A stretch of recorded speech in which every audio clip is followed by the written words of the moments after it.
متفاني بحب والدته الله يرحمها ويرحمه، فكان يقبل قدمها أنا شايفه بعيني، يقبل يدها أنا شايفه بعيني مو نقلا.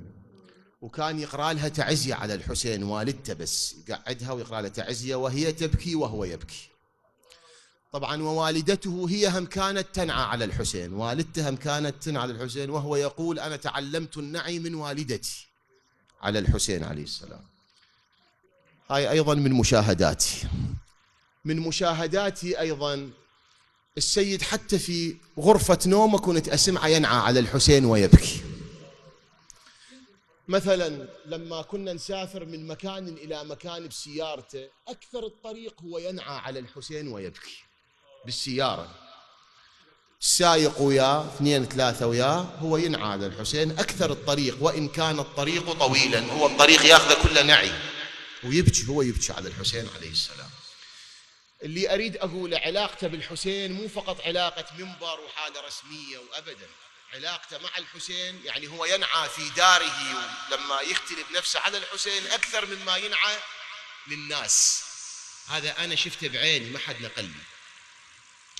فعلاقته مع الحسين كانت علاقة خاصة، وحبه للحسين حب خاص، وتعلقه بالحسين تعلق خاص. ما فارق الحسين عليه السلام في كل لحظة من لحظات حياته. هذا السيد متعلق بسيد الشهداء تعلق عجيب غريب يعني.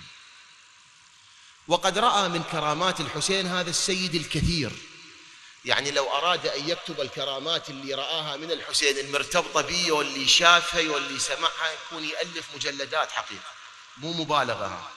رأى من كرامات الحسين الكثير، بعضها كانت مرتبطة بصحته، بعضها، وعندي شواهد كثيرة ولكن الوقت لا يسع لذكرها. بالنتيجة سيد جاسم مدرسة إخلاص للحسين وتعلق به، ومدرسة رثاء لسيد الشهداء. أنا أعرف سيد جاسم كان يعطي أموال من جيبه لإقامة مجالس الحسين، بس هو ما كان يرضى نسولف بهذا الكلام في حياته. أنا أعرف سيد جاسم كان بعض المجالس يجوا يقولوا له سيدنا احنا فقراء، يقول لهم أنا أقرأ لكم والمجلس كل مصاريف علي، وكان يقرأ ويعطي كل مصاريف المجلس وما يتكلم ما يقول أبدا. بس احنا يعني خواص اللي يعرفون سيد جاسم يدرون. أعرف من خواصه اللي ما حد يدري بيها الآن، لما توفى نقولها، بحياته ما كنا نقول يعني ندري بيه ما يرضى.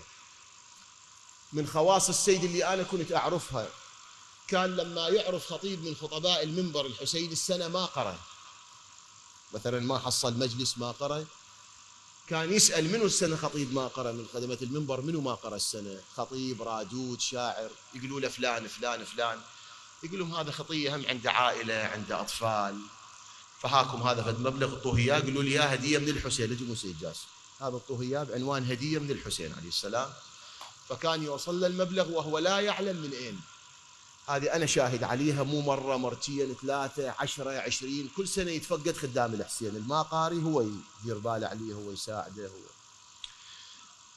كريم النفس كثيرا، يعني ما دخل عليه داخل إلا وساعده، إلا هو طبيعته كريم، كلش كريم، هو طبيعته كريم، إيده بجيبه دائما. هاي مشاهداتي وأشهد الله على ذلك، إيده كانت بجيبه يعني أبدا.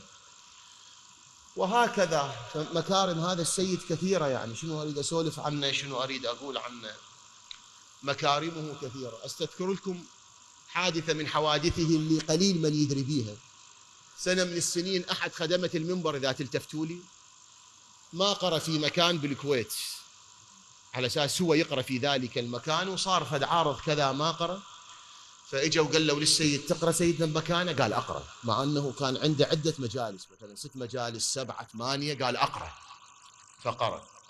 ولما أكمل مجلسه أعطوه هدية الحسين عليه السلام، أرسل الهدية لذاك الخطيب الصار عارض وما قرأ مال شهر كامل، ترى شهر رمضان 30 يوم، قال لهم هذا مكان ذاك الخطيب، أنا قرأت حتى هاي الهدية أوصل إياه، وأرسلها إلى في العراق. وهكذا يعني إذا بدي أسولف لكم الأعرف عن سيد جاسم كثير جدا. كان يحب الفقراء، كان يساعد الفقراء، كان يساعد المحتاجين، مكارمه كثيرة. وفد إن شاء الله تعالى على كريم، وفد على أكرم الأكرمين، وإن شاء الله كل هاي خدمته يراها أمامه بمحمد والد الطاهر. واحدة من أموره اللي أعرفها واللي هو مسولف بيها إذا يلتفتوا لي الأحبة، ما أريد أطول حتى أرجع لبحثي، بس خدمة 80 سنة يستحق نسولف عنها كم دقيقة لو ما يستحق؟ أنا على يقين أنتم كلكم متربين على صوت سيد جاسم، على يقين، يعني ماكو واحد بيكم ما فتح عينه على صوت سيد جاسم. يستحق أن نذكر خادم الحسين. واحدة من الأمور اللي أعرفها عنه، إيش قد الآن يقال كلام على خدمة الحسين، إيش قد الاتهامات على خدمة الحسين، ولكن شوفوا الحقيقة. واحدة من الأمور اللي أعرفها عن هذا السيد أنه كان يقرأ في مكان في بغداد، هذا الكلام ستينيات سبعينيات القرن الماضي قديم، يعني قبل ولادة أكثرنا في هذا المجلس.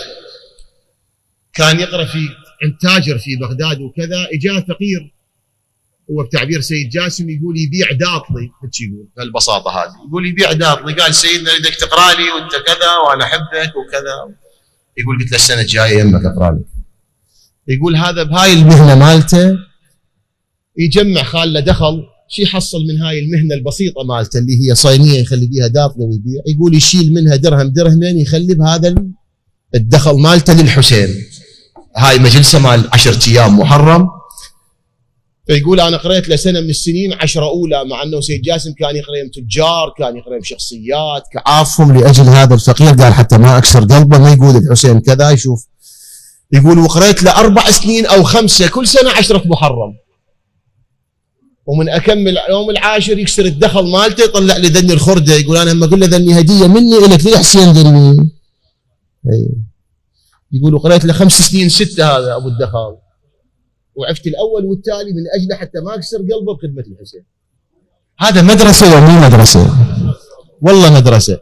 حكي على المنبر هيك سهل، بس هو بالواقع بس انتوا أي واحد منكم عنده شغلة يحصل بيها مثلا كذا أكثر وشيء أقل، خو يروح علما الطبيعي يروح للأكثر، أما يترك الأكثر حتى لا يكسر قلب هذا خادم الحسين والحسين يضوج. هيك سيد جاسم هيك. ويقول بقيت أقرأ له 6 سنين 7. هذا أبو الدخل. فهو شايل قضية الحسين تكليف مو تشريف، تكليف قضية الحسين، معتقد بيها ومقتنع بيها ومتفاني بيها ويحبها من كل قلبه. ولهذا حتى بمرضه هو قام يقرأ على الحسين، ما يقدر ما يقرأ على الحسين. قالوا له لا تقرأ مو زين صوتك، سمعتوا صوته آخر فترة شلون صار؟ قالوا له ممنوع تقرأ. الدكتور اللي راح له في بيروت قال له كون فترة طويلة أنت ما تقرأ، قال له ما أقدر ما أقدر، اقطع نفسي ولا تقول لي لا تقرأ، ما أقدر. الحسين يوميا كون أقرأ له. بالنتيجة فقدنا خادما مخلصا